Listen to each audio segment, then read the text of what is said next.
Hi, Steph and Tim. Yeah, so what we've heard from cyclists here in Portland today is that having a more sturdy physical separation between a bike lane and a car lane, like the one you can see behind me here, will make them feel much safer.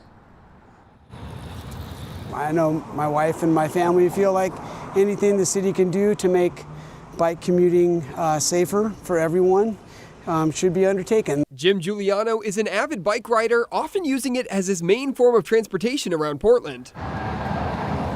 He says he's all for the city replacing the plastic barriers with concrete ones. In places where the automobile speed is greater, like on NATO like that, a barrier like that's better because there's a lot less time for a motorist to make a reaction or to have a lapse in judgment where they're going to swerve into the bike lane. More than half a mile of Northwest NATO Parkway between the Steel and Burnside bridges now boast these concrete barriers. The cost, about $232,000. But PBOT says it'll save money in the long run as opposed to the plastic barriers. What we've seen over time is that they aren't the most attractive thing, especially when they get beaten up a little bit.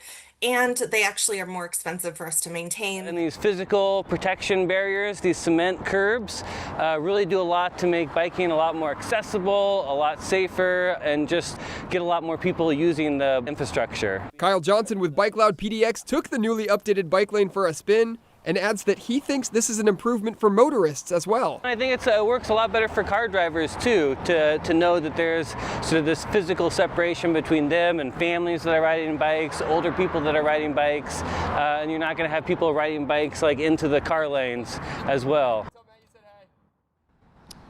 Now, NATO is one of the first bike lane stretches to be completed. You can find a full list of the planned bike lane improvements. Just text the words bike lanes to 503-266-5088 and we'll send you a link. Back to you. All right, Jake, thanks very much for that.